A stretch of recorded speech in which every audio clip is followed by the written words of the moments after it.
381 Si jenius tampan yang lahir sekali seumur hidup, Gu Chao. Hei, bukankah itu pemilik istana alam mistis? Kata salah satu pemain di kerumunan sambil menunjuk ke arah Izrod. Ia mengenali Izrod dari terakhir kali keributan terjadi di depan istana alam mistis. Ia adalah salah satu pemain beruntung yang berhasil mendapatkan salah satu barang langka yang dijual seharga 1 koin perunggu. Kata-katanya membuat semua orang langsung menoleh ke sekeliling, berusaha menemukan pemilik istana alam mistis. Sebagian besar pemain masih belum tahu seperti apa rupa pemilik misterius istana alam mistis itu. Berbagai rumor beredar tentangnya, begitu pula perdebatan sengit tentang bagaimana ia bisa memiliki properti pertama di RML. Wah, armor macam apa itu? Mungkinkah itu set perlengkapan langka? Tanya salah satu pemain di sekitar saat melihat attire of Asylum Knight milik Izrod. Detail dan pengerjaannya jelas bukan sesuatu yang biasa atau tidak biasa. Bahkan, penampilannya bahkan melampaui kebanyakan set perlengkapan langka. Ku dengar terakhir kali Sage Falls membuat masalah dan tidak berani membicarakan kejadian di Istana Alam Mistis hari itu. Itu guild 10 besar. Pemilik Istana Alam Mistis punya koneksi dengan semua guild top. Ku dengar satu kata darinya saja bisa membuat guild 10 besar seperti Sage Falls musnah dalam semalam. Omong kosong apa yang kau bicarakan? Bagaimana mungkin 10 guild teratas bisa hancur dalam semalam hanya karena satu kata? Semua orang tahu Sage Falls membuat banyak musuh selama peristiwa pelindung Ama Harpe dan mengalami kerusakan parah. Mereka mungkin hanya sedang membangun kembali kekuatan mereka untuk merebut kembali peringkat mereka sebagai guild 10 teratas. Berbagai percakapan terjadi di antara kerumunan, mulai dari rumor tentang Izrod, air terjun Sage, hingga kemungkinan akan ada obral lagi seperti terakhir kali. Tak perlu dikatakan lagi, semua orang penasaran ingin tahu nasib si idiot yang berani menyinggung pemilik istana alam mistis. Izrod menggelengkan kepalanya dalam hati ketika ia tak sengaja mendengar beberapa hal yang sedang dibicarakan.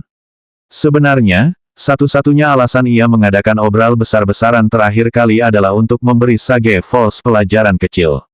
Ia tak menyangka hal itu akan membuat orang lain berharap masalah datang ke istana alam mistisnya hanya demi mendapatkan keuntungan.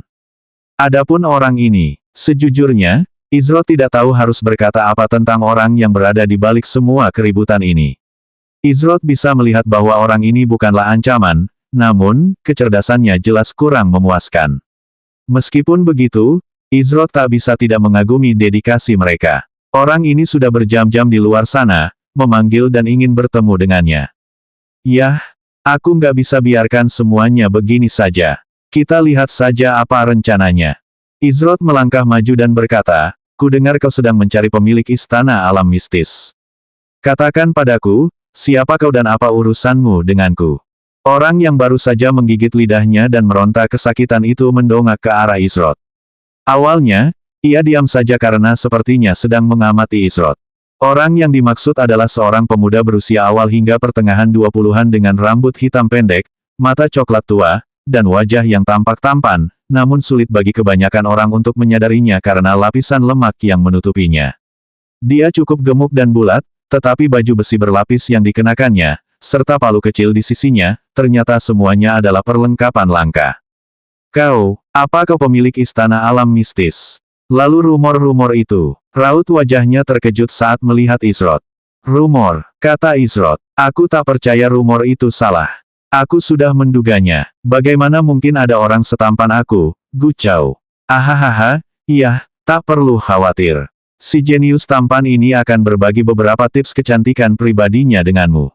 Kata orang yang mengaku sebagai Gu Chao dengan ekspresi ceria di wajahnya. Semua orang di kerumunan hampir batuk darah ketika mendengar pernyataan bangga Gu Chao. Siapa yang mau tips kecantikannya? Bukankah orang ini terlalu tak tahu malu dan keras kepala? Belum lagi, dia bertindak seperti itu di hadapan pemilik istana alam mistik sendiri. Apakah dia ingin mengikuti jejak orang-orang di air terjun Sage dengan membuat marah pemiliknya? Akan tetapi, tidak seperti apa yang diharapkan orang banyak, Izrod tetap tenang dan tidak meledak dalam amarah. Aku harus menolak tawaran, murah hati, ini, jawab Izrod cepat. Baiklah, terserah kau saja. Ini rugimu. Banyak orang yang ingin tahu rahasiaku yang begitu tersembunyi, kata Gu Chao. Ia kemudian tersadar ketika teringat tujuan awalnya mengunjungi istana alam mistis dan ingin bertemu dengan pemiliknya. Pemilik istana alam mistis Izroth. Aku menantangmu berduel, beranikah kau menerimanya? Seru Gucao cukup keras hingga terdengar oleh semua orang di sekitarnya. Apa? Dia ingin menantang pemilik istana alam mistis untuk berduel. Tapi, apa untungnya? Oh, duel. Izroth merasa akan membuang-buang waktunya berduel dengan orang seperti Gucao. Lagi pula, ia baru saja bertarung melawan orang-orang seperti Roudin, Sage, dan bahkan bertanding dengan tuan muda ketiga Istana Naga. Dalam duel, Izroth yakin tidak ada pemain di seluruh RML yang bisa mengalahkannya. Ini bukan karena kesombongannya, melainkan karena fakta sederhana. Berapa banyak pemain yang bisa lolos bahkan di babak pertama seleksi tim kedua, apalagi meraih juara pertama. Selain pemain misterius yang menyebut dirinya Lau, kemungkinan besar tidak ada pemain lain yang bisa menyamainya. Namun, karena ia ditantang secara terbuka untuk berduel, bagaimana mungkin ia bisa mundur? Baiklah, aku terima tantanganmu, kata Izroth. Hal ini pun membuat penonton bersemangat sekaligus gelisah. Mereka tahu pertunjukan seru akan segera dimulai. Belum lagi, mereka akan menyaksikan pemilik istana alam mistis bertarung secara langsung. Ada beberapa yang penasaran dengan kemampuan apa yang dimilikinya karena ia pernah meraih juara pertama dalam kategori pemain individu di ajang pelindung Amaharpe. Bagus, aku tahu pemilik istana alam mistis tidak mungkin pengecut yang takut tantangan. Tentu saja, pemilik istana alam mistis yang terhormat tidak akan keberatan jika aku yang menentukan syarat duelnya, kan? Kata Gucao dengan senyum lebar di wajahnya. Jelas dia sedang merencanakan sesuatu, tetapi Izroth tidak keberatan dengan trik-trik kecil ini. Pada akhirnya, dia yakin bahwa apapun syarat atau ketentuan yang ditetapkan Gucao, dia lebih dari mampu untuk mengatasinya. Kau boleh melakukan apapun yang kau mau, jawab Izroth acuh tak acuh. Kalau begitu, duelnya akan berlangsung di tempat kontes antar pandai besi, seru Gucao. Penempaan, pandai besi, bukankah akan ada pertarungan? Kenapa Gucao ini tiba-tiba bicara tentang penempaan? Lagi pula, apakah pemilik istana alam mistis seorang pandai besi? Kalau begitu, kenapa tidak ada senjata di tokonya? Semua pertanyaan itu berkecamuk di benak orang-orang di kerumunan. Penempaan, sudah menjadi rahasia umum di RML bahwa seorang pemain hanya bisa memilih satu profesi. Karena Izroth sudah memilih profesi apoteker, bagaimana mungkin dia bisa melawan seseorang dalam kontes yang dirancang untuk pandai besi? Apakah orang ini mendapat informasi yang salah tentang sesuatu? Sayangnya, ini mustahil. Aku sudah memilih apoteker sebagai profesiku, yang berarti mustahil bagiku untuk menjadi pandai besi, ujar Izroth. Apa, kau bukan pandai besi? Kata Gucao dengan nada terkejut. Dia kemudian melanjutkan, ini. Apa yang harus kulakukan sekarang? Gucao tampak sedang berpikir keras tentang langkah selanjutnya, seolah-olah dia tidak merencanakan kemungkinan ini terjadi. Di sisi lain, kerumunan itu semua menatap Gucao dengan tatapan kasihan sambil menggelengkan kepala. Ternyata orang ini memang punya masalah dengan kepalanya. Melihat Gucao yang sedang melamun, Izroth menghela napas kecil. Ia merasa gulungan pengembalian yang ia gunakan untuk bergegas kembali ke Amaharpe sama sekali tidak sepadan. Jika ia tahu orang seperti inilah yang menunggunya, ia pasti akan menunda perjalanannya kembali dengan cara biasa. Karena tidak ada yang lain, Izroth mulai menuju pintu masuk istana alam mistik saat dia berjalan melewati Gucao. Tunggu sebentar, kau mungkin bukan pandai besi, tapi kau tetap tidak bisa mengingkari janjimu karena kau sudah menerima tantanganku.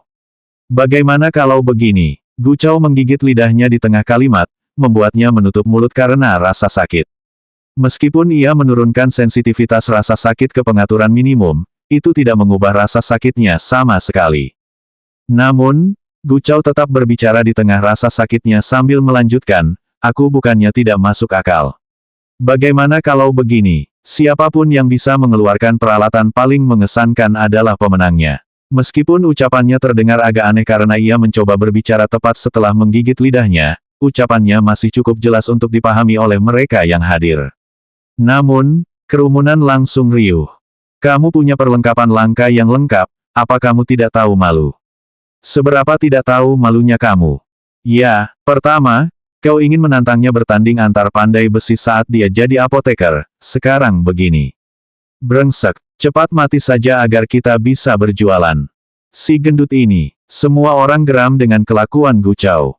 Tapi, yang terpenting, semua orang kesal karena peluang mereka untuk mendapatkan penjualan besar dirusak olehnya.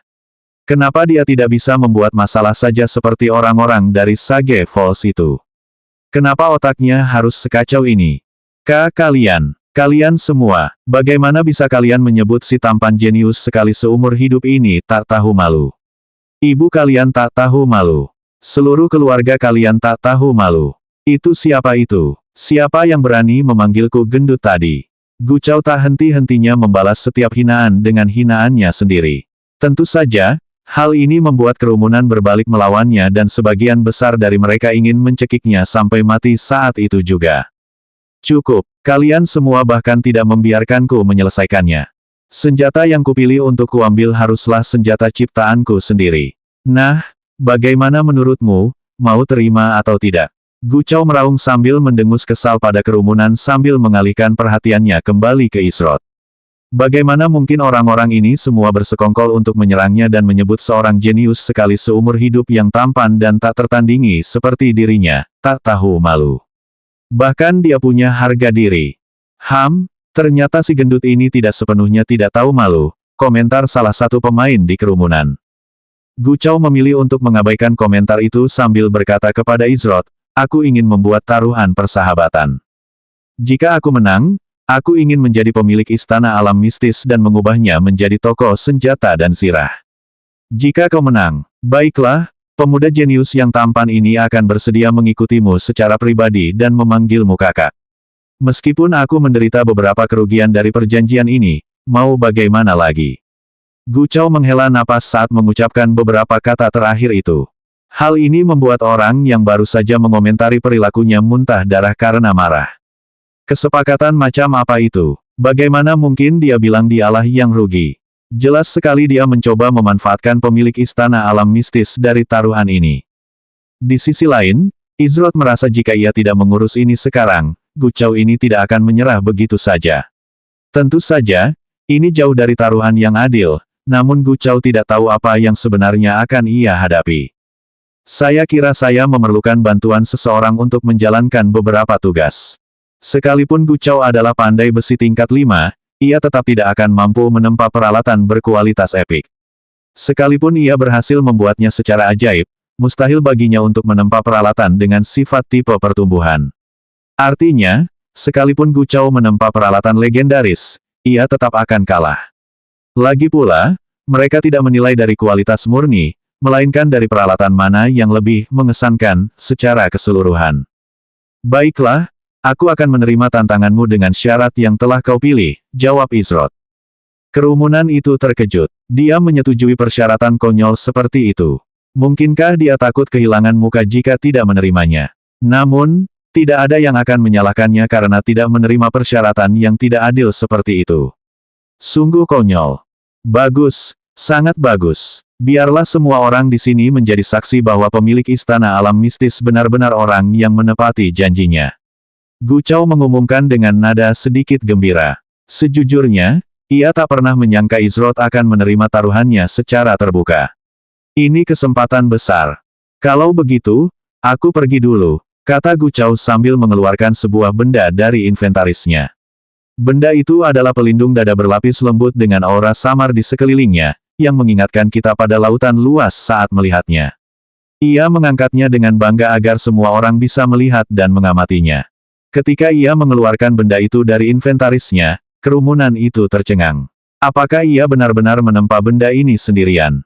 Aura ini barang langka. Ada pandai besi yang bisa menempa barang langka. Seru salah satu pemain. Begitu berita ini tersebar, bahkan guild-guild papan atas akan berjuang untuk membawa Gu Chao ini ke pihak mereka. Oh, ini mungkin cukup berharga untuk waktuku. 382 efek palsu, tujuan Gu Chao. Sementara semua orang fokus pada kelangkaan perlengkapan tersebut, Isrot memusatkan perhatiannya pada bagian lain dari perlengkapan yang diungkapkan Gu Chao. Aku mengerti kenapa dia begitu percaya diri. Sepertinya peruntungannya lumayan. Gu Chao mungkin percaya bahwa meskipun Izroth memiliki dana yang dibutuhkan untuk membeli beberapa perlengkapan langka, levelnya tidak akan lebih tinggi dari 35 karena guild-guild teratas memonopoli sebagian besar perlengkapan langka yang levelnya 35 ke atas. Mengingat keunikan item yang diungkapkan Gu Chao, meskipun hanya level 30, akan sulit menemukan perlengkapan yang lebih mengesankan di bawah level 35. Tentu saja, hal yang paling mengesankan tentang baju besi itu adalah bahwa baju besi itu ditempa oleh Gu Chao sendiri. Nama armor, dada burung walet laut tulang lunak. Pembuat armor, Gu Chao. Peringkat armor, langka. Tingkat armor, 30. Tipe armor, pelat ringan. Persyaratan, 175 kelincahan, 175 pertahanan. HP, 1272. Kekalahan, 110. Agi, 110. Pasif, meningkatkan pertahanan dan kelincahan pengguna sebesar 10 poin setiap 3 detik saat bertempur, maks 200. Saat tidak bertempur selama lebih dari 5 detik, peningkatan status ini akan cepat hilang. Set efek 2, pengguna memperoleh plus 1755 HP, 140 AGI, 140 DF. Bonus efek tempa, penghapusan pembatas persyaratan untuk melengkapi armor ini dinegasikan.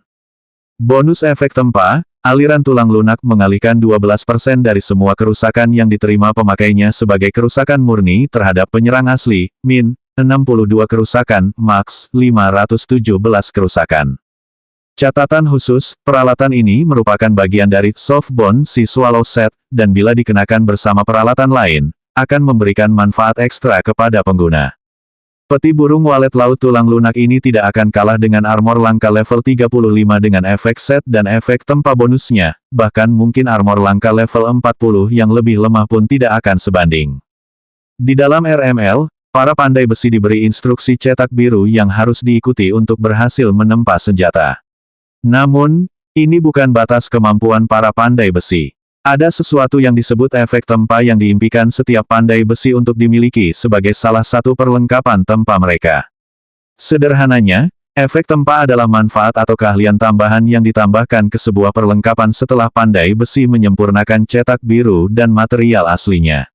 Namun, hal ini jauh lebih mudah diucapkan daripada dilakukan.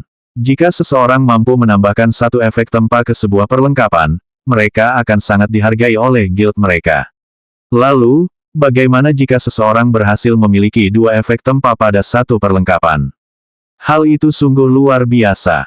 Meskipun sebagian besar pemain di kerumunan tidak mengerti betapa pentingnya hal ini, dan apa yang diwakilinya, Izroth dan beberapa orang lain yang hadir memahaminya. Izroth tahu bahwa jika ia tidak memiliki pedang badai atau pakaian transendensi yang tak terpuaskan, maka pemenang tantangan ini pastilah Gu Chao. Bahan-bahan untuk menempa peralatan tunggal ini pastilah sangat mahal. Jika armor ini hanya 5 level lebih tinggi, siapa yang tahu berapa harga konyol yang rela dibayar guild-guild papan atas. Namun, bahkan dengan levelnya saat ini, Izroth memperkirakan bahwa dengan dua efek tempa bonus, peti burung walet laut tulang lunak akan terjual setidaknya seharga 2.000 koin emas atau 632.000 RMB. Tentu saja, itu perkiraan minimum. Mungkin saja 4.000 atau 5.000 koin emas pun tidak akan cukup untuk mendapatkannya. Namun, jika levelnya 35, harganya pasti tak ternilai. Kalau dia punya set piece-nya dan menjualnya sepasang, seharusnya harganya bisa mencapai 10.000 koin emas. Tapi sayang, harganya masih belum cukup. Ketika Gu Chao mendengar keheranan yang tersembunyi dalam suara orang-orang yang hadir, senyum lebar tersungging di wajahnya. Orang-orang yang beberapa saat lalu hanya berbasa-basi kini terdiam di hadapan keahliannya. Mereka mungkin takut bersikap tidak hormat kepadanya. Lagi pula, dengan kemampuannya sebagai pandai besi, hanya masalah waktu sebelum ia dibombardir undangan dari beberapa guild kuat. Setelah itu terjadi, akankah ia mencoba membalas dendam kepada mereka karena telah mengolok-oloknya? Ketika pikiran ini terlintas di benak mereka yang sebelumnya telah menghina Gu Chao, ada rasa takut yang berkelebat di benak mereka. Mereka hanya bisa berharap si gendut ini. Semoga jiwa yang baik hati dan pemaaf ini tidak menyimpan dendam terhadap mereka. Sepertinya pemilik istana alam mistis terlalu terburu-buru menerima tantangan ini, ujar salah satu penonton sambil menggelengkan kepala dan mendesah. Apa menurutmu dia akan menyerahkan hak atas istana alam mistisnya jika kalah? Sekalipun aku harus kehilangan muka, kurasa aku takkan sanggup menyerahkan harta yang begitu berharga. Kalau tidak, nanti akan diketahui umum bahwa pemilik istana alam mistis itu orang yang tidak menepati janji. Dalam jangka panjang, ini bukan hal yang baik. Kudengar dia punya hubungan dengan Kaisar Pil yang misterius itu. Kalau Kaisar Pil itu sampai tahu, bukankah mereka akan memutuskan hubungan dengan orang yang tidak bisa dipercaya seperti itu? Hanya segelintir orang yang tahu bahwa Izrod sebenarnya adalah Kaisar Pil yang misterius. Karena itu, rasanya menggelikan membayangkan ia akan memutuskan hubungan dengan dirinya sendiri. Namun, pada akhirnya, Izrod tidak terganggu oleh kata-kata orang banyak karena ia sudah tahu hasil dari tantangan ini bahkan sebelum dimulai. Nah, apa kau tak bisa berkata-kata? Asal kau tahu, sudah terlambat untuk mundur sekarang. Tapi, aku bukan orang jahat. Kalau kau mengaku kalah, aku masih bisa membiarkanmu mempertahankan 25% kepemilikan toko ini. Bagaimana menurutmu? Apa kau mengaku kalah di hadapan si jenius tampan yang lahir sekali seumur hidup ini? Tanya Gu Chao dengan nada bangga dan percaya diri. Senyum riang muncul di wajah Izrod setelah mendengar kata-kata itu. Mengaku kalah. Sejak kapan dia jadi tipe orang yang mengaku kalah? Mungkin Gu Chao ini tidak sekacau kelihatannya. Harus kuakui, kau memang punya beberapa keterampilan, kata Izrod. Aku senang kau mengerti. Kalau begitu, bagaimana kalau aku, tapi, sebelum Gu Chao sempat menyelesaikan kalimatnya, Izrod memotongnya. Namun, kalian harus belajar cara memilih lawan dengan lebih baik, kata Izrod sambil menghunus pedang badainya dan hembusan angin kencang berhembus ke segala arah. Saat itu, Izrod membuat kerumunan di sekitarnya menutupi wajah mereka untuk menahan tekanan angin yang kencang. Adapun Gu Chao, lemak di wajahnya bergoyang bebas di mana-mana saat angin menerpanya. Meskipun tekanan angin kencang hanya berlangsung sesaat, ia meninggalkan kesan yang tak terlupakan di benak mereka yang hadir. Ketika semua orang membuka mata setelah angin mereda, yang mereka lihat hanyalah sebilah pedang dengan bilah biru yang indah. Tak seorang pun di antara kerumunan itu pernah melihat senjata yang begitu mendominasi, memancarkan aura dahsyat badai yang dahsyat. Item langka yang luar biasa kuat. Tapi, kenapa aku tidak bisa melihat statistiknya? Tanya salah satu pemain yang menonton dengan cemberut. Meskipun pedang itu tampak mengesankan dan tampak megah, ia tidak bisa melihat statistiknya. Padahal ia bukan satu-satunya. Pemain lain di kerumunan juga tidak bisa melihat statistik dan informasi tentang pedang badai. Bagaimana kita bisa tahu siapa yang menang jika kita tidak bisa melihatnya? Ya, sepertinya terlalu merepotkan bagi mereka untuk memutuskan sendiri apakah keduanya merupakan barang langka. Izrod merasa akan terlalu merepotkan jika ia mengungkapkan sifat asli perlengkapannya kepada orang-orang di kerumunan, oleh karena itu, ia hanya menunjukkannya kepada Gu Chao. Lagi pula, memiliki senjata berkualitas epik adalah berita besar dan hanya akan membuat beberapa orang menyebalkan mendekatinya. Tentu saja, ia tidak takut pada orang-orang seperti itu, tetapi ia sudah memiliki cukup banyak hal yang harus ditangani dan tidak ingin membuang waktunya untuk orang-orang yang memiliki niat tertentu. Ada seseorang yang berdiri di sana dengan ekspresi tercengang di wajahnya. Orang ini tak lain adalah Gu Chao. Tak ada lagi raut percaya diri di wajahnya, melainkan keterkejutan yang amat sangat. Bagaimana mungkin? Apakah ia benar-benar melihat ini? Langka? Tidak, ini sama sekali tidak langka. Itu pedang kualitas epik. Pedang kualitas epik level 40.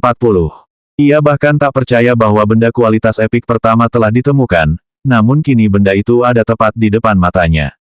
Kamu, Gu Chao ingin mengatakan sesuatu, namun dia tidak dapat menemukan kata yang tepat untuk diucapkan. Izrod menghampiri Gu Chao dan meletakkan tangannya di bahunya sambil berkata, kalau kau masih belum sepenuhnya yakin, ya.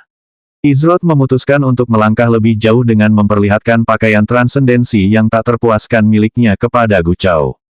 Meskipun hal itu tidak perlu dilakukan ketika kemenangan sudah di depan mata, Izrod punya alasan lain untuk memperlihatkan baju zirah hidup itu kepada Gu Chao. Mata Gu Chao terbelalak saat ia tersedak kata-katanya sendiri. Ia segera mengendalikan diri sambil menggosok-gosokkan kedua tangannya dan senyum lebar tersungging di wajahnya. Kakak, kuharap kau tidak terlalu serius menanggapi perkataan adik kecilmu yang tampan dan jenius ini. Keberuntunganmu tak tertandingi. Aku menerima ini sebagai kekalahanku. Aku hanya meminta kakak itu untuk bersikap lembut padaku, kata Gu Chao dengan nada sedikit pendiam dan malu-malu sambil memainkan jarinya. Izrod hampir batuk darah karena sikap malu-malu Gu Chao. Kenapa Gu Chao ini tiba-tiba bertingkah seperti gadis yang akan pergi jalan-jalan untuk pertama kalinya? Apakah ini benar-benar orang sombong yang berteriak begitu bangga di depan istana alam mistisnya beberapa saat yang lalu? Kalau dipikir-pikir lagi, taruhan ini, lupakan saja, kata Izrod dengan ekspresi kosong di wajahnya sambil berbalik menuju pintu masuk istana alam mistik. Sudah berapa lama sejak ia hampir batuk darah karena rasa jijik. Meskipun orang ini memang punya keahlian, mungkin itu tidak sepadan dengan potensi masalah yang akan datang. Gu Chao segera mengikuti Izrod sambil berkata, "Tunggu, Kak. Tidak, kakak tampan. Biarkan adik kecil ini melihat lebih dekat benda di tubuhmu itu. Aku bersumpah akan bersikap lembut."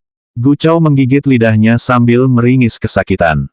Benda di tubuhnya itu, dia akan bersikap lembut. Hanya, sebenarnya apa yang Gu Chao bicarakan? Mungkinkah dia orang dengan selera unik? Jika kau terus bicara omong kosong seperti itu. Izrod menyipitkan matanya sambil menatap dingin ke arah Gu Chao. Apa yang kukatakan salah? Kakak, biarkan adik kecil ini memperbaikinya. Ayo, si jenius tampan yang lahir sekali seumur hidup ini sedang senang hari ini. Untuk merayakan kemurahan hati kakakku, akan ada obral besar-besaran untuk beberapa baju zirah dan senjata langka berkualitas tinggi yang ditempa olehku. Seru Gu Chao. Dia lalu berbisik kepada Izrod, "Kakak, jangan khawatir. Aku akan menyediakan semua peralatannya. Kamu bahkan bisa menyimpan keuntungannya sendiri. Bagaimana menurutmu? Bagaimana kalau memberi adik kecil ini kesempatan lagi?" Kerumunan menjadi heboh mendengar kata-kata Gu Chao. Meskipun itu bukan peralatan langka, mereka telah melihat sendiri apa yang bisa ditempanya. Mereka merasa waktu mereka menunggu di depan istana alam mistis tidaklah sia-sia. "Hei, cepat ke sana. Istana alam mistis lagi ada obral besar." Salah satu pemain memberitahu teman-temannya lewat obrolan suara. "Hahaha, orang-orang itu keluar lebih awal dan mereka akan melewatkan ini. Aku sudah bilang tunggu saja, lihat apa aku bisa memberi mereka sesuatu." Pemilik istana alam mistis sangat murah hati. Ya, pemilik istana alam mistis adalah orang yang terhormat. Kerumunan mulai melontarkan berbagai pujian kepada Izrod dan istana alam mistis. Jika Izrod tiba-tiba mengumumkan bahwa tidak ada penjualan ketika semua orang sudah seantusias dan seresah ini, mungkin akan ada reaksi balik. Meskipun dia tidak merasa tertekan untuk melakukannya, jika perlengkapan itu dibuat oleh Gu Chao sendiri, maka dia merasa itu bisa menjadi hal yang baik untuk istana alam mistiknya, juga untuk apa yang telah dia rencanakan di masa depan. Oleh karena itu, ia memutuskan untuk mengikuti arus karena tidak ada ruginya. Skenario terburuknya, meskipun Gu Chao menyediakan peralatan yang biasa-biasa saja, ia hanya perlu mengadakan penjualan terpisah untuk memperbaiki keadaan. Tidak banyak ruginya, hanya keuntungan yang didapat. Namun, Gu Chao menerima kekalahan jauh lebih mudah daripada orang normal. Ia bahkan tidak banyak membantah dan bahkan mencoba menghujani Izrod dengan pujian dan membuatnya senang. Seluruh situasi ini, bukankah terlalu mudah?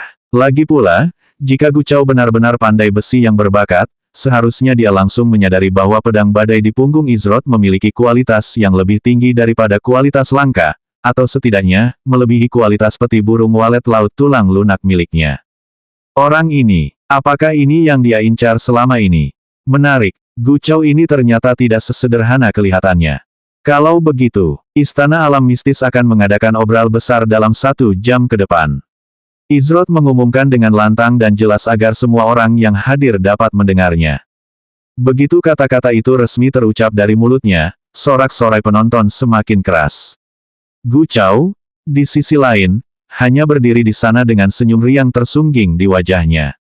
383 bakat menarik bakat. Setelah situasi di depan istana alam mistis mereda, Izrod masuk bersama Gu Chao.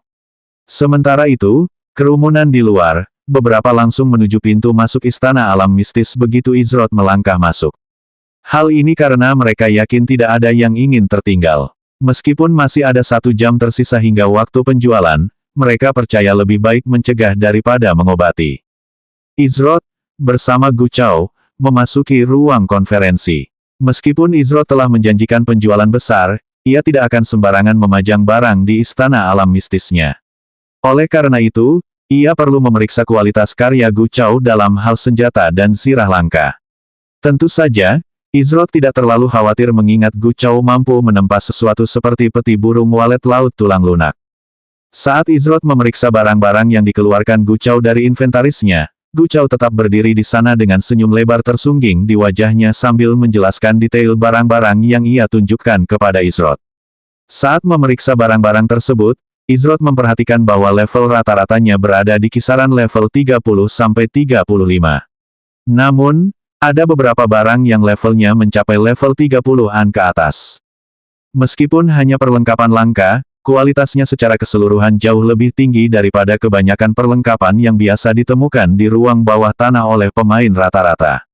Belum lagi, beberapa di antaranya bahkan memiliki efek tempa. Meskipun masih belum bisa dibandingkan dengan perlengkapan langka, jika salah satu guild teratas dapat melengkapi anggota guild biasa mereka dengan ini, kekuatan mereka akan melonjak ke level yang baru. Guild-guild teratas biasanya hanya menyediakan perlengkapan untuk anggota inti atau elit mereka. Sedangkan untuk anggota lainnya, kecuali mereka mencapai prestasi tertentu atau memberikan kontribusi yang signifikan, mereka harus mencari cara untuk mendapatkan perlengkapan mereka sendiri. Ini bukan karena para pemimpin guild papan atas bersikap kejam atau egois, melainkan karena masih sangat kekurangan perlengkapan berkualitas baik dan berlevel tinggi yang beredar di RML. Soal pandai besi, hanya sedikit yang mampu melewati level 3. Level tersebut terlalu rendah untuk menyediakan perlengkapan yang berguna bagi anggota inti dan elit. Namun, tidak ada gunanya juga membuang-buang sumber daya berharga untuk menempa perlengkapan berkualitas rendah bagi anggota biasa karena akan lebih mudah bagi mereka untuk menjelajahi ruang bawah tanah. Hal ini menyebabkan profesi pandai besi menjadi sangat sulit dan sumber masalah bagi serikat papan atas, dan hanya profesi apoteker yang tampak lebih merepotkan. Ada satu hal yang paling membuat Izrod penasaran. Bagaimana Gu Chao bisa mendapatkan begitu banyak cetak biru tingkat tinggi? Penempaan di dalam RML mengharuskan pandai besi untuk mengikuti cetak biru. Meskipun cetak biru dapat dimodifikasi, pada akhirnya, mustahil bagi pemain manapun untuk menempa peralatan tampanya. Ini juga merupakan masalah besar lain yang paling sering dihadapi ketika ingin meningkatkan keterampilan mereka sebagai pandai besi, kurangnya cetak biru. Jika tidak ada cetak biru, tentu saja tidak ada cara bagi seorang pandai besi untuk meningkatkan keahliannya. Meskipun bangunan profesi pandai besi menyediakan cetak biru dasar dan tingkat rendah, itu tidak cukup untuk melewati tingkat pandai besi tingkat 2. Lalu, bagaimana Gu Chao ini bisa menempa baju zirah berkualitas langka? Jika aku ingat benar, Sleeping Gardenia memiliki pandai besi tingkat 3. Saat berbincang-bincang ringan dengan Mariposa sambil membahas pengaturan beberapa sumber daya untuk membuat pil, Mariposa dengan bangga membanggakan bagaimana Gardenia tidur mereka memiliki seorang pandai besi tingkat 3. Menurut Mariposa, seorang pandai besi tingkat 3 dapat menempa barang hingga level 30. Namun, Mariposa mengungkapkan rasa frustrasinya karena sulitnya menemukan cetak biru level yang sesuai. Jika seorang pandai besi tingkat 3 bisa menempa baju zirah hingga level 30, maka bukankah ini berarti Gu Chao adalah pandai besi tingkat 4? Tapi, Izrod merasa agak sulit mempercayainya. Bagaimana mungkin Gu Chao ini bisa menjadi pandai besi tingkat 4 sendirian? Jika guild papan atas seperti Sleeping Gardenia saja kesulitan menemukan cetak biru meskipun sumber dayanya melimpah dan jumlah anggotanya banyak, bagaimana mungkin satu orang bisa melakukannya? Hanya ada 3 alasan yang terpikirkan oleh Izrod. Yang pertama adalah Gu Chao memiliki pendukung rahasia yang memberinya sumber daya dan cetak biru. Ini bisa jadi guild papan atas lain dengan niat tersembunyi, atau bahkan seseorang yang mirip dengan Krixelsia yang mengangkat Valentine sebagai murid. Jika demikian, seharusnya bukan hal yang mustahil bagi Gu Chao untuk menemukan seseorang yang mau mengangkatnya sebagai murid, meskipun agak mustahil. Alasan kedua adalah Gu Chao sangat beruntung dan bisa mendapatkan semua yang dibutuhkannya secara kebetulan. Tentu saja, ini agak konyol, sehingga Izrod langsung menepis kemungkinan ini. Adapun alasan ketiga, mungkin Gu Chao menemukan semacam harta karun khusus atau memiliki sifat atau keahlian unik yang memungkinkannya menempa tanpa cetak biru. Izrod menganggap alasan ini sebagai skenario yang paling mungkin. Beberapa saat kemudian, Izrod selesai memeriksa semua barangnya. Totalnya, Gu Chao mengeluarkan 335 senjata dan armor yang tidak umum. Jumlah sebanyak ini sungguh mengerikan untuk dikeluarkan begitu saja oleh seorang pemain. Yang lebih aneh lagi, ia rela memberikan semua keuntungannya kepada Izrod.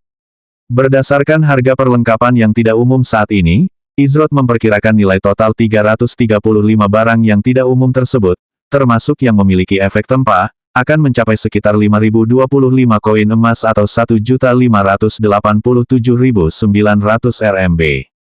Memberikan hampir 2 juta RMB sebagai hadiah. Entah Gu Chao ini sangat berwawasan atau sangat naif. Tentu saja, Izrod tidak ingin berutang budi kepada Gu Chao. Meskipun ia yakin Gu Chao bukan orang jahat, ia tidak percaya ada makanan gratis di dunia ini. Baiklah, semua yang kau tunjukkan padaku berkualitas baik. Aku tidak melihat masalah untuk menjualnya di istana alam mistisku. Soal keuntungannya, aku akan mengambil 20% dan 80% lainnya akan langsung kuberikan padamu. Bagian ini, tentu saja, tidak bisa dinegosiasikan. Karena kau sudah menghabiskan waktumu untuk memalsukannya, aku tidak akan membiarkanmu menerima imbalan apapun atas usahamu, tegas Izrod. Gu Chao tampak seolah ingin memberitahu Izrod bahwa dia tidak keberatan menyerahkan keuntungan tersebut. Namun, setelah melihat tatapan mata Izrod, dia punya firasat bahwa dia akan langsung ditembak jatuh. Gu Chao menghela napas dan menjawab, karena kau kakak laki-lakiku, adikku tidak akan membantah keputusanmu. Sekarang setelah semuanya beres, kenapa kau tidak memberitahuku alasan sebenarnya di balik kunjunganmu? Tanya Izrod. Tepat saat Gu Chao hendak berbicara, dia diinterupsi oleh Izrod. Izrod mengangkat satu jari sambil berkata, satu kesempatan. Aku akan memberimu satu kesempatan untuk mengatakan yang sebenarnya. Jika aku tahu kau berbohong atau punya motif tersembunyi, aku tak akan ragu menendangmu keluar dari istana alam mistikku. Jadi, aku hanya akan mengatakan ini sekali saja. Pilih kata-katamu selanjutnya dengan hati-hati. Gu Chao merasakan tekanan luar biasa yang menghimpitnya setelah kata-kata itu keluar dari mulut Izrod, dan ia hampir mundur selangkah secara naluriah. Saat itu, Izrod menatapnya dengan tatapan yang seolah-olah memiliki kekuatan untuk menembus apapun yang menghalangi jalannya. Gu Chao menarik napas dingin. Ia tahu Izrod tidak sekadar menggertak ketika mengucapkan kata-kata itu. Bahkan jika guild-guild papan atas memperebutkannya, orang di hadapannya ini tak akan ragu untuk mengusirnya, mengabaikan keuntungan yang dibawanya. Namun, beberapa saat kemudian, senyum tipis tersungging di wajah Gu Chao. Aku ingin melihat sendiri seperti apa pemilik istana alam mistis itu. Aku bisa melihat bahwa perjalananku ke tempat ini tidak sia-sia, ujar Gu Chao dengan ekspresi yang kini lebih serius. Ia lalu melanjutkan, kebanyakan orang tidak akan ragu memanfaatkan situasi ini sepenuhnya dan menyimpan semua keuntungan untuk diri mereka sendiri. Namun, kau telah memilih untuk bersikap adil. Lagi pula, seperti kata Kak Worthless Kiss, kau memang punya aura tertentu. Mereka yang tak punya mata mungkin tak melihatnya, tapi aku bisa melihatnya sejelas siang hari. Aku yakin itu sama dengan yang dilihat Kak Worthless Kiss. Langit duniawi. Apakah Gu Chao ini ada hubungannya dengan Kaisar Pil Langit Duniawi dari perkumpulan apoteker hati api? Aku menghormati Kak Worthless Kiss, jadi aku ingin tahu orang seperti apa yang dia hormati. Jika memang seseorang yang dia hormati, mungkin tidak terlalu buruk untuk membantu orang itu.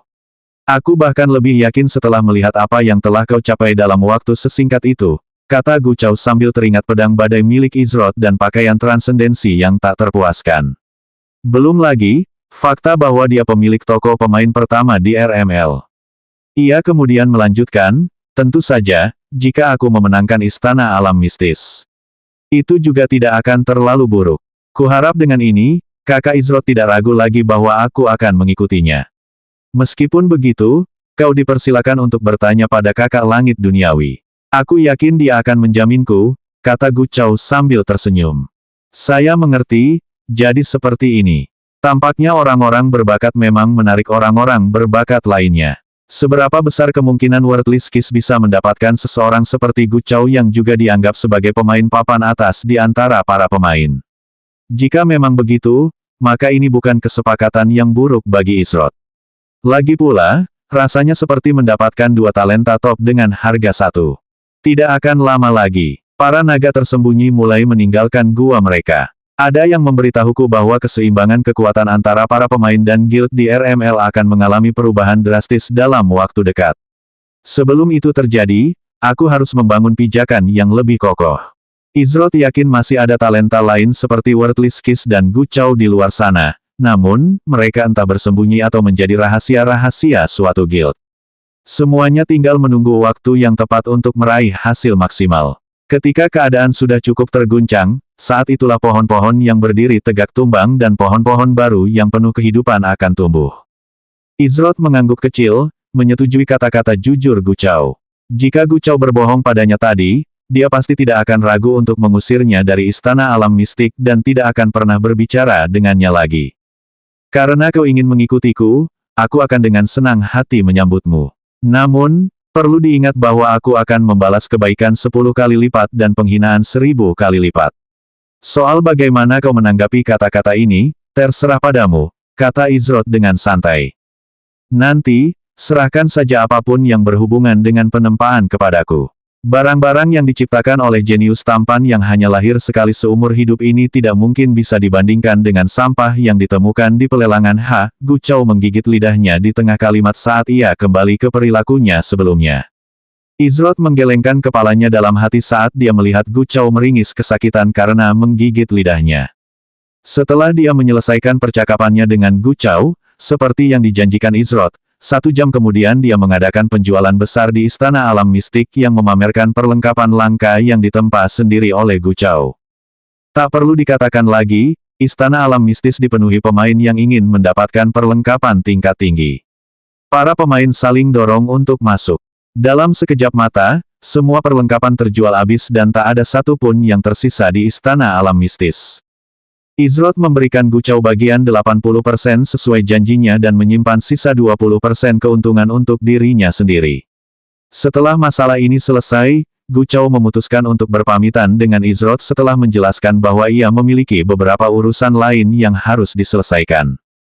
Gu Chao mengirimkan permintaan pertemanan kepada Izrod sambil berkata, "Kakak Izrod, kalau kamu butuh sesuatu, jangan ragu untuk mengirim pesan kepadaku, dan aku akan segera datang.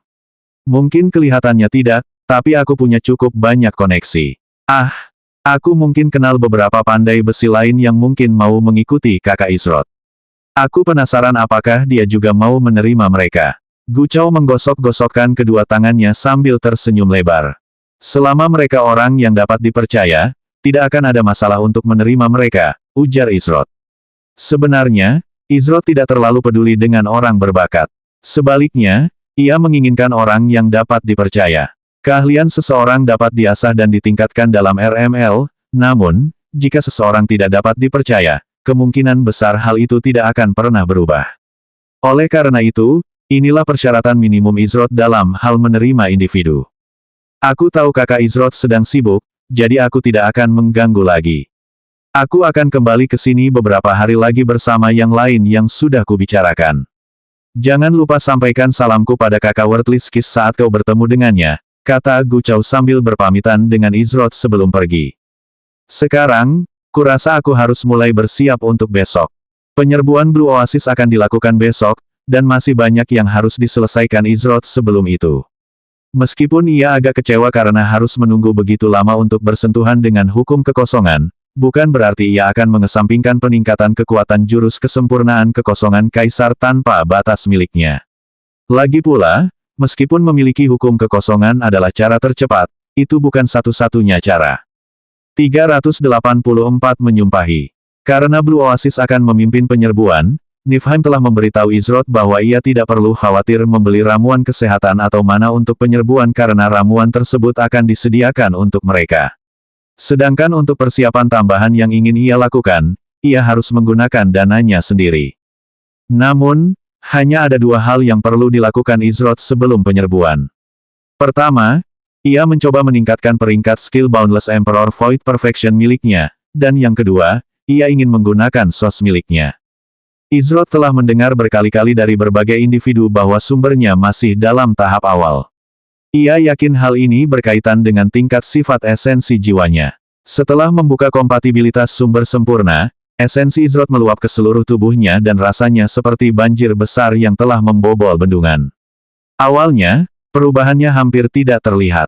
Namun, seiring berjalannya waktu, Izrot mulai merasakan esensi di tubuhnya meningkat dengan cepat. Saat ini, level sifat esensi jiwa Izrot berada di angka 19,99. Level ini hanya terpaut 0,01 dari level 20 yang seharusnya menjadi titik di mana ia akan membuka efek tambahan untuk esensi jiwanya. Namun, kini, esensi jiwanya terhenti di level sifat 19,99 dan kompatibilitas sumber sempurnanya tiba-tiba terhambat.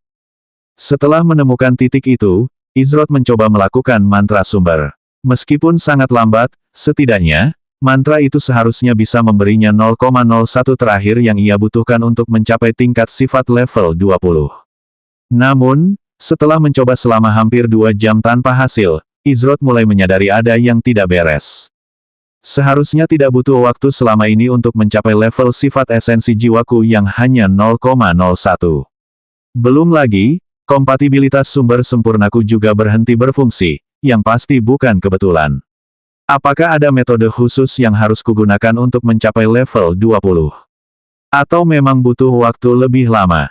Bagian ini tidak disebutkan dimanapun dalam buku yang diterimanya dari Orion di perpustakaan Istana Amaharpe. Oleh karena itu, Izrot tidak yakin langkah selanjutnya yang harus diambilnya terkait masalah ini. Setiap sumber berbeda dan bertindak sebagai cerminan langsung dari pengguna. Jika itu benar, lalu mengingat keadaan saya saat ini, bagaimana sumber ini akan mencerminkan saya? Apakah ini pertanyaan yang hanya saya yang tahu jawabannya?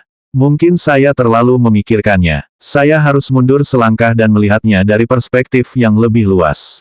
Hanya dengan begitu saya bisa yakin akan jalan yang harus saya tempuh. Suatu saat di hari berikutnya. Bahkan setelah menghabiskan hampir 40 jam dalam permainan, saya hanya berhasil meningkatkan kesempurnaan kekosongan kaisar tanpa batas saya dari EKE. Ini sedikit lebih menantang daripada yang saya kira. Izrot menggelengkan kepala sambil mendesah pelan dalam hati. Tanpa kekuatan hukum kehampaan sebagai katalis, laju perkembangan keahliannya terlalu lambat. Jika butuh 40 jam hanya untuk naik dari EKE, maka Izrot memperkirakan butuh hampir 100 jam untuk menaikkannya dari EKE+. Perkiraannya ini terlalu murah hati. Bahkan, mungkin butuh hingga 150 jam. Sedangkan untuk melangkah ke peringkat D, ini akan menjadi mimpi buruk yang lebih besar bagi Izrot dengan kecepatannya saat ini. Meskipun sepertinya aku meremehkan tingkat pertumbuhannya. Awalnya, kupikir kekuatannya tidak akan setara dengan skill peringkat A sampai mencapai peringkat D, tapi, bahkan di peringkat E, kekuatannya sudah sedikit lebih kuat daripada skill peringkat A rata-rata. Tetap saja, menghabiskan 40 jam dan menghasilkan hasil yang biasa-biasa saja. Metode latihan ini sama membosankannya seperti yang kuingat. Meskipun terasa sangat lambat, Izrot tak punya pilihan lain selain menapaki jalan ini. Hingga ia memperoleh hukum kehampaan, inilah satu-satunya cara untuk meningkatkan kekuatan jurus kesempurnaan kehampaan kaisar tanpa batas miliknya. Pertama esensi jiwaku, lalu skill kesempurnaan Void Kaisar tak terbatas. Ada rintangan di setiap kesempatan, namun, ini tidak cukup untuk membuatku patah semangat. Aku akan menyelesaikannya selangkah demi selangkah. Jika aku terlalu terburu-buru untuk berkembang, aku mungkin akan melewatkan beberapa detail penting. Pada titik ini, kesabaran adalah kuncinya. Dengan musuh-musuh kuat dan tak dikenal yang mengintai di setiap sudut, Izrot tahu bahwa akhir-akhir ini ia agak kurang sabar dalam hal meningkatkan kekuatannya, dan ini belum tentu hal yang baik. Jika seseorang kekurangan fondasi yang kokoh, apapun itu, maka hanya masalah waktu sebelum segalanya mulai runtuh. Saat ini, ia percaya fokus utamanya seharusnya adalah menyempurnakan apa yang sudah tersedia, alih-alih berkutat pada hal-hal yang hampir atau bahkan tidak dapat ia kendalikan. Hal ini akan menuai hasil dan manfaat maksimal dalam jangka panjang. Izrot memejamkan mata dan meluangkan waktu sejenak untuk bermeditasi, sekaligus menata pikirannya. Begitu ia membuka mata, secercah kejernihan tampak jelas dan tak ada lagi secuil pun pikiran samar yang berkelebat di benaknya. Izrot melangkah keluar dari sebuah gua gelap dan disambut oleh hutan yang rimbun dan hijau, serta sinar matahari yang terang mengintip dari balik pepohonan yang rapat di sekitarnya. Mana di area ini sangat padat. Hal itu karena Izrod berada di salah satu lokasi yang ditemukan pada peta yang ia lihat di ruang harta karun Istana Langit di lantai 1. Gua itu adalah gua tersembunyi yang terletak di Proximus dan diyakini memiliki kekuatan untuk menghubungkan mereka yang ada di dalamnya dengan unsur-unsur alam dunia. Gua ini juga memiliki kemampuan untuk meningkatkan jumlah mana seseorang. Meskipun hal ini benar, efeknya minimal ketika terhubung dengan kekuatan elemen alam. Setidaknya, hukum kekosongan langka atau bahkan tidak ada di antara elemen-elemen alam yang ada di dalam gua. Seharusnya sudah waktunya bertemu dengan yang lain. Tapi, aku harus mengurus masalah itu dulu. Sekitar 1 jam kemudian, Izrod tiba di kediaman Krixelsia yang terletak di ibu kota sihir. Para penjaga di sana sudah diberitahu tentang kedatangannya, jadi mereka membiarkannya masuk tanpa masalah. Tentu saja, Izrod ada di sini untuk menepati janjinya kepada Krixelsia. Sudah berapa lama dia berada di dalam ruangan ini? Saat itu, Izrod berdiri di depan pintu kamar tempat Valentine dikurung entah sudah berapa lama. Meskipun ia menyadari obsesi Valentine pada sihir, ia tak menyangka obsesinya akan sampai pada titik di mana ia menjadi seorang yang tertutup sepenuhnya. Izrod mengetuk pintu beberapa kali, tetapi tidak ada jawaban. Setelah tidak ada jawaban, ia meletakkan tangannya di kenop pintu dan merasa pintunya tidak terkunci. Karena tidak ada yang menjawab, ia memutuskan untuk membuka pintu dan melihat ke dalam ruangan. "Aku masuk," seru Izrod sambil membuka pintu dan melangkah masuk. Hal pertama yang menarik perhatiannya adalah rangkaian sihir dan simbol-simbol aneh yang tak terhitung jumlahnya tergambar di langit-langit, lantai, dan dinding ruangan. Banyak kertas, buku, dan gulungan berserakan di ruangan, bertumpuk di atas meja kecil di sudut ruangan. Ruangan itu tidak terlalu terang dan diterangi oleh beberapa nyala api hijau muda yang tampaknya tertanam di dalam ruangan itu sendiri. Terlihat jelas bahwa Valentine cukup sibuk beberapa hari terakhir. Urutan sihir ini adalah tepat ketika salah satu rangkaian sihir yang tergambar di dinding menarik perhatian Izrod, ia mendengar suara gerakan dari tumpukan buku di sudut. Ketika ia menoleh, ia melihat sebuah lengan mencuat dari tumpukan buku. Beberapa detik kemudian, buku-buku itu disingkirkan ketika seorang pria dengan penampilan acak-acakan berdiri. Ketika Izrod melihat orang yang berantakan ini, dia menggelengkan kepalanya sambil berkata, "Ketika aku menyuruhmu beristirahat untuk besok, ini bukan yang kumaksud, Valentine." Orang yang berantakan dengan ekspresi lelah di wajahnya, tentu saja, adalah Valentine. Meskipun tidak ada kantung mata yang terlihat, jika ini dunia nyata, kantung mata itu pasti ada karena kurang tidur dan begadang semalaman. Valentine menutup mulutnya sambil menguap sebelum menggaruk bagian belakang kepalanya. Ia tampak masih setengah tertidur karena salah satu matanya tertutup dan yang lainnya hanya terbuka sebagian. Izrod, kita seharusnya baru bertemu besok, kata Valentine sambil mengantuk. Hampir 13 jam telah berlalu sejak pertama kali aku menghubungimu, 39 jam jika dihitung dalam waktu permainan. Menurutmu, hari apa ini? Tanya Izrod. 13 jam. 13. Katamu 13 jam. Valentine tersadar dan kini terbangun setelah menyadari betapa lama waktu yang sebenarnya telah berlalu. Apa dia benar-benar tertidur selama hampir 13 jam dalam game? Dia sudah berada di ruangan ini selama hampir 3 hari di dunia nyata. Tubuhnya terasa lemah dan ringkih, tenggorokannya kering, dan dia hampir tidak punya tenaga untuk berdiri tegak. Hampir 3 hari tanpa makan dan minum, tidak heran dia merasa begitu linglung. Apakah dia benar-benar pingsan karena kelelahan? Untungnya, tanda-tanda vitalnya masih stabil dan dia bangun sebelum keadaan menjadi terlalu tak terkendali. Kalau tidak, akan terlambat untuk menyesal begitu protokol darurat headset VR diaktifkan. Begitu hal itu terjadi, bukan hanya pusat darurat terdekat yang akan dihubungi secara otomatis, tetapi pemain yang dimaksud juga akan terkunci dari permainan selama seminggu penuh sebelum diizinkan kembali bermain demi keselamatan mereka sendiri. Melihat kondisi Valentine, Izrod menghela napas pelan sambil berkata, sebaiknya ke offline saja dan jaga dirimu. Kalau protokol darurat terpicu karena kelalaianmu, lupakan saja semua yang berhubungan dengan sihir selama seminggu ke depan. Kalau kau masih kurang sehat saat waktu penyerbuan mendekat, jangan terlalu khawatir. Ia kemudian melanjutkan, ingatlah untuk tidak terlalu larut dalam kegembiraan. Tidak selalu baik jika seseorang terlalu asyik dengan sesuatu, betapapun menariknya hal itu. Valentine menghela napas panjang sambil menjawab, kau benar. Aku terlalu ceroboh dan agak hanyut dalam momen itu. Sebaiknya aku mengingat ini nanti. Aku akan offline sekarang, tapi karena aku sudah berjanji untuk hadir saat penyerbuan, kau bisa mengandalkanku. Aku hanya perlu memulihkan tenaga dan aku akan baik-baik saja. Lagi pula, bagaimana lagi aku bisa menggunakan apa yang telah kupelajari selama beberapa hari terakhir ini? Senyum lelah muncul di wajah Valentine saat ia berbicara. Setelah mengobrol beberapa menit, Valentine pun offline. Tak lama kemudian, Izrod pamit meninggalkan kediaman Krixelsia. Sebaiknya aku menuju tempat pertemuan lebih awal dari jadwal. Rencananya adalah bertemu dengan anggota kelompoknya yang lain di sebuah desa yang terletak di dekat pinggiran Proximus. Lokasi ini tidak dipilih secara acak karena Niflheim memberi Izrod lokasi umum agar ia dan anggota kelompoknya dapat tetap tinggal sebelum penyerbuan dimulai. Ini agar ia tidak terlalu jauh ketika waktunya tiba, dan untuk melindungi lokasi penyerbuan hingga saat-saat terakhir. Izrod meninggalkan ibu kota sihir dan mulai berjalan menuju titik pertemuan. Namun, tak lama setelah meninggalkan gerbang ibu kota sihir, Izrod merasa sedang diikuti. Bukan orang itu. Kalau begitu, mungkinkah orang itu bertindak lebih cepat dari yang diharapkan?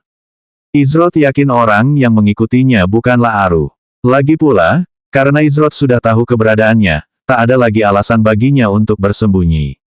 Belum lagi, ada niat jahat yang dilepaskan, sesuatu yang tak akan pernah dilakukan Aru mengingat batasan yang diberlakukan pada anggota rasnya. Karena itu, hal pertama yang terlintas di benak Izrod adalah kata-kata Zuren di ruang harta karun. Namun, jika dialah yang mengirim penyerang ini, bukankah ini terlalu cepat? Saat entitas tak dikenal itu mendekat, Izrod merasa aura yang dilepaskannya terasa familiar dengan aura yang pernah ia temui sebelumnya. Aura itu memiliki bau kematian yang kuat dan menyengat. Perasaan ini, bukankah? Akan tetapi, sebelum Izrod dapat menyelesaikan pikirannya, sebuah bayangan gelap melesat melintasi tanah sebelum sebuah tangan yang hampir setipis tulang melesat keluar dari bayangan itu dan langsung menuju kepalanya. Wuss! Izrod mendorong kaki belakangnya dan melaju ke depan sambil berhasil menghindari serangan itu. Dia mengelak. Ini akan jadi mainan yang menyenangkan.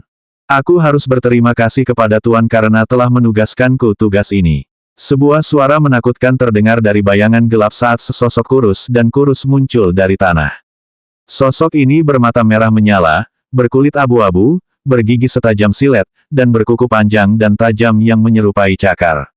Namun, yang paling menonjol adalah sosok mereka yang sangat kurus dan rapuh yang tampak seolah-olah bisa diterbangkan oleh hembusan angin.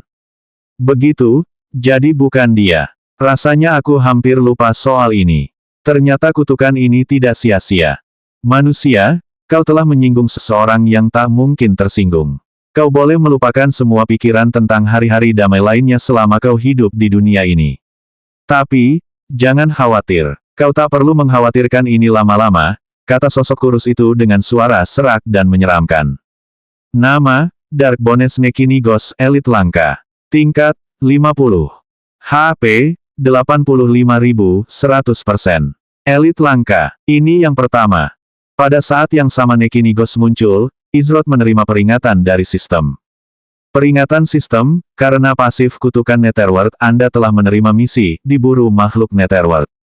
Misi ini tidak dapat ditolak dan telah diterima secara otomatis. 385 terlalu kuat. Izrod yang tak terkendali. Manusia, kau akan menjadi korban hidup bagi tuanku. Bergembiralah, karena keberadaanmu yang dulu menyedihkan akhirnya akan berarti, ujar Nekinigos sambil menyeringai lebar. Namun, seringai itu cukup mengganggu karena melengkung hingga ke tempat pelipisnya seharusnya berada dan memperlihatkan deretan gigi tajamnya. Hanya 85.000 HP. Aneh, entah kekuatannya terfokus di area lain, atau karena dia makhluk elit langka, dia berbeda dari monster biasa. Dugaan pertama Izrod adalah Nekinigos mirip dengan individu-individu yang ia hadapi dalam seleksi, terutama dari segi statistik. Artinya, Nekinigos yang sekarang kemungkinan besar meniru pemain level 50 dengan perlengkapan langka lengkap, hanya saja ia sedikit lebih kuat karena statusnya sebagai elit langka. Meskipun Izrod hanya pernah melihatnya pada NPC sebelumnya, bukan berarti mustahil beberapa makhluk memiliki kemampuan yang sama. Namun, ini hanyalah teorinya karena ia tidak memiliki bukti yang pasti. Aku penasaran, apa semua orang dari Netherworld senang mendengar diri mereka sendiri bicara? Yang satunya juga begitu, bahkan setelah aku memotong lengannya, kata Izrod dengan ekspresi riang di wajahnya. Sambil berbicara, Izrod meluangkan waktu sejenak untuk melirik misi tersebut. Ia merasa isi misi tersebut, baik hadiah maupun kegagalannya, menarik, paling tidak. Nama misi, diburu oleh makhluk dari Netherworld. Tingkat yang direkomendasikan, 48. Ukuran pesta yang direkomendasikan, 5-6. Peringkat misi, S. Tujuan quest, karena pasif, kutukan Netherworld, kamu sedang diburu oleh makhluk Netherworld bernama Dark Bones Nekinigos. Kalahkan Dark Bones Nekinigos atau hadapi konsekuensinya.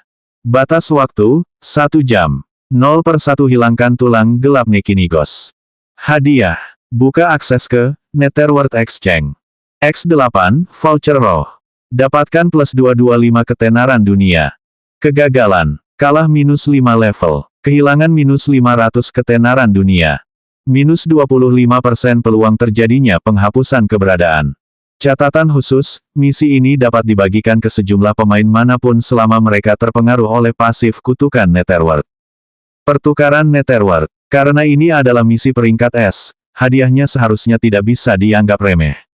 Namun, satu-satunya hadiah yang terlihat oleh Izrod adalah ketenaran dunia, tetapi itu saja jelas tidak cukup untuk dijadikan hadiah misi peringkat S. Terlebih lagi, mengingat hasil dari kegagalan seseorang. Oleh karena itu, ini menandakan bahwa pertukaran Netherworld dan voucher roh pastilah sesuatu yang sangat berharga. Meskipun Izrod tidak menyadari manfaat yang diberikan masing-masing, ia mengerti bahwa ini bukanlah kesempatan yang bisa diabaikan. Lagi pula, ia tidak punya pilihan lain selain bertarung. Jika tidak, ia tidak hanya akan kehilangan 5 level dan ketenaran dunia, tetapi juga ada kemungkinan 25% ia akan mengalami penghapusan eksistensi yang akan menghapus karakternya sepenuhnya. Tentu saja, Izrod sama sekali tidak berniat memulai dari awal. Jika ia bertemu Nekinigos ini tak lama setelah pertemuannya dengan utusan Netherworld sebelumnya, mungkin ia akan sedikit mengkhawatirkan. Namun, meskipun Nekinigos adalah elit yang langka, bagaimana mungkin ia bisa dibandingkan dengan lawan-lawan seperti yang dihadapi Izrod selama seleksi. Di matanya, Nekinigos ini bahkan tak layak menjadi pemanasan. Mau bikin aku marah. Jangan pikir aku senaif kalian manusia. Aku tahu terakhir kali kalian mendapat bantuan berkah ilahi. Tapi, bahkan dengan berkah ilahi, seandainya tuanku ada di sini, kalian pasti sudah terinjak-injak seperti serangga. Tanpa berkah ilahi kalian hanyalah mainanku. Seru Nekinigos saat banyak tulang gelap mulai tumbuh dari tubuhnya. Dalam sekejap, tubuh Nekinigos hampir tertutup tulang-tulang gelap berujung tajam dari ujung kepala hingga ujung kaki. Aura kematian menyelimuti setiap tulang, yang menampakkan diri saat Nekinigos merendahkan posisinya hingga menyerupai binatang buas berkaki 4 yang siap menerjang mangsanya. Izrod menghunus pedang badainya dan segera setelah melakukannya, dia menghilang hanya menyisakan hembusan angin kencang yang dihasilkan oleh pedangnya yang terhunus. Menggunakan Enhanced Instantaneous Movement, Izrod tiba di depan Nekinigos sebelum ia sempat melancarkan serangan berikutnya. Pedang di tangannya pun sudah melesat menuju kepala makhluk Netherworld tanpa ragu sedikitpun. Nekinigos terkejut dengan kemampuan gerak Izrod yang tiba-tiba. Namun, tidak ada ekspresi panik di wajahnya, melainkan ekspresi yang dipenuhi sindiran. Ia ingin menembus tulang gelapnya. Teruslah bermimpi. Tulang-tulang gelap di sekitar leher Nekinigos menjulur keluar dan dengan cepat membentuk penghalang di sekeliling kepalanya. Tulang-tulang gelap itu bergerak secara alami seolah-olah merupakan perpanjangan dari Nekinigos sendiri. Baginya, gerakan itu tak ada bedanya dengan menggerakkan lengan atau kakinya. Wuss! Pedang Izrod bertabrakan dengan tulang-tulang gelap dan mengeluarkan suara yang mirip dengan logam yang beradu. Bahkan ada beberapa percikan api yang tercipta dari benturan tersebut. Namun, tepat ketika pedang Izrod mengenai tulang-tulang gelap Nekinigos, niat pedang yang tajam melesat keluar dari pedang badai miliknya bagai ombak di lautan. Itu adalah wujud pedang kelimanya, pasang surut. Nekinigos tidak dapat menghindari serangan tersebut karena jaraknya yang sangat dekat dengan pedang tersebut dan hanya dapat mengandalkan pertahanan tubuhnya untuk menangkis serangan pedang tersebut. Bang! Minus 4418. Niat pedang itu langsung menembus tubuh Nekinigos dan melukainya. Ada sedikit jejak elemen suci dalam serangan Izroth. Ini disebabkan oleh salah satu efek yang diberikan oleh skill kutukan Netherworld. Dengan skill ini, Izroth mampu memberikan bonus 100% kerusakan suci kepada makhluk-makhluk Netherworld. Tentu saja, ini termasuk Nekinigos. Mengingat Izroth sudah memiliki kekuatan serangan yang tinggi, bonus kerusakan suci ini bagaikan memberi sayap pada harimau. Bahkan dengan bantuan tulang gelapnya, Nekinigos tetap menderita kerusakan yang sangat parah dari wujud pedang kelima. Sayang sekali bonus kerusakan suci ini hanya berguna melawan makhluk Netherworld. Bahkan menggunakan skill dengan kerusakan rendah seperti wujud pedang kelima pun sangat efektif dengan pemberdayaan semacam ini. Setelah mencapai jangkauan maksimumnya, niat pedang itu kembali ke titik asalnya. Namun, kali ini, kerusakannya bahkan lebih besar dari sebelumnya. Serangan kritis, minus 13.356. Peluang serangan kritis Izroth sebesar 8% pun meningkat, dan kerusakan dari niat pedang yang kembali melonjak ke level berikutnya. Sedangkan Nekinigos, ia tak pernah menyangka niat pedang itu akan melancarkan serangan kedua dari titik butanya.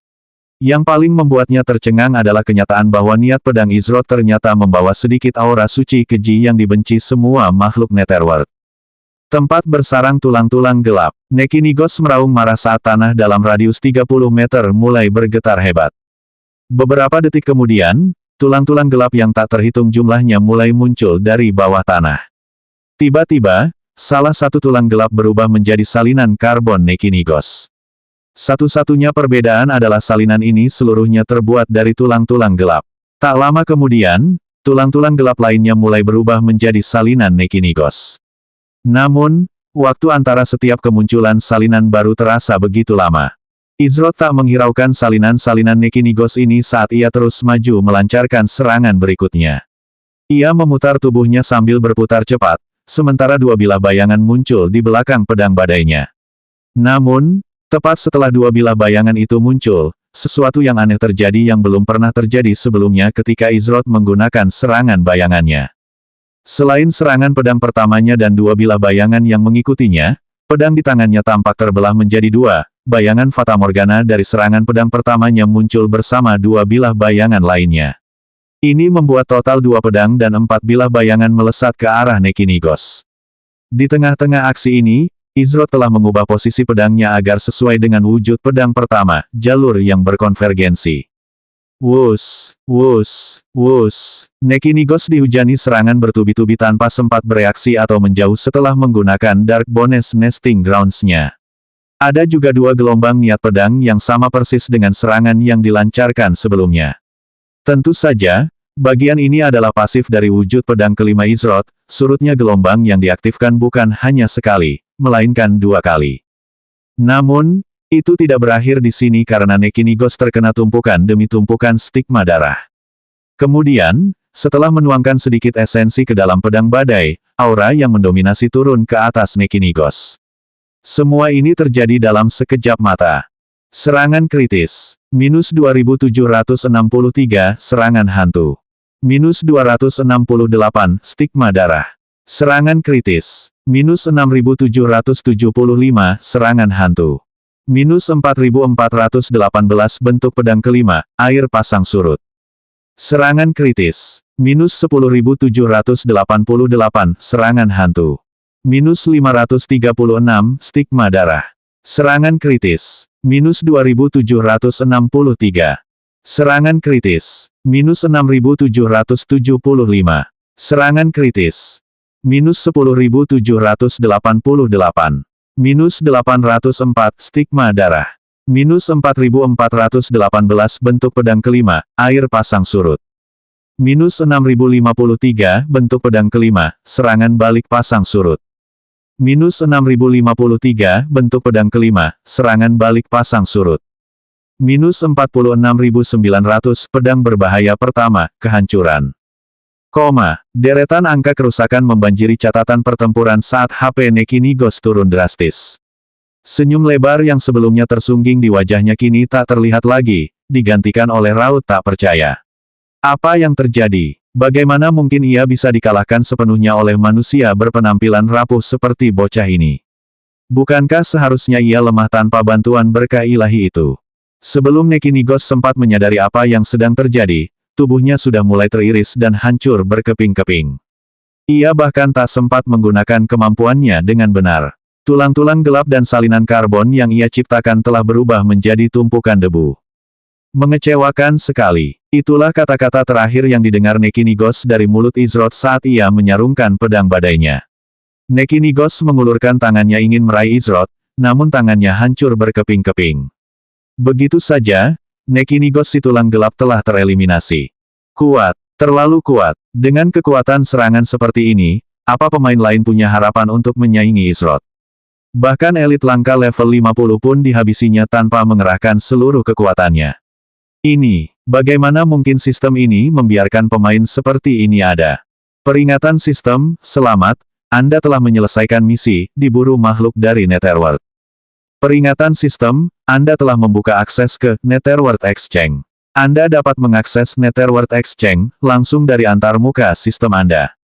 Peringatan sistem, Anda telah menerima X8 voucher roh. Peringatan sistem, Anda telah memperoleh plus 225 ketenaran dunia. Menggunakan jurus pedang yang dipelajari di luar pertarungan dibandingkan dengan jurus yang dipelajari selama pertarungan terasa sangat berbeda. Namun, jurus pedang ke-6 tidak mengecewakan saya. Keahlian yang digunakan Izroth sebelumnya yang menyebabkan terbentuknya Fata Morgana Phantom Strike-nya adalah wujud pedang ke-6, teratai mekar ganda. Nama keterampilan, pedang ke-6 bentuk, teratai mekar ganda. Pembuat keterampilan, Izroth. Tingkat keterampilan, 1/4. Peringkat keterampilan, B. Persyaratan, dilengkapi pedang. Aktif, langsung meniru skill pedang terakhir yang digunakan pengguna. Tergantung pada tingkat skill, kekuatan dan efeknya dapat berkurang hingga 95%. Skill ini tidak dapat diaktifkan jika pengguna belum menggunakan skill pedang dalam 10 detik terakhir. Pengurangan kerusakan, peringkat SSS, 95% peringkat SS, 90% peringkat S, 80% peringkat A, 50% peringkat B dan lebih rendah, 0%. Catatan khusus, keterampilan ini juga dapat ditingkatkan melalui penggunaan berulang dan eksekusi yang tepat. Waktu pendinginan, 5 menit. Ini adalah sesuatu yang Izroth manfaatkan untuk pelajari selama berada di gua gelap, saat ia perlu istirahat dari keahlian kesempurnaan kekosongan kaisar tak terbatas yang melelahkan. Hanya mengirim satu makhluk ini. Ini pasti berarti utusan Netherworld tidak menyadari kekuatanku saat ini. Tapi, setelah mengetahui Nekinigos gagal, mungkin saja dia akan mengirim seseorang yang lebih kuat lain kali. Aku menantikannya. Izroth, tanpa menoleh ke belakang, melanjutkan perjalanannya menuju titik pertemuan. Seolah-olah seluruh situasi itu tidak terjadi.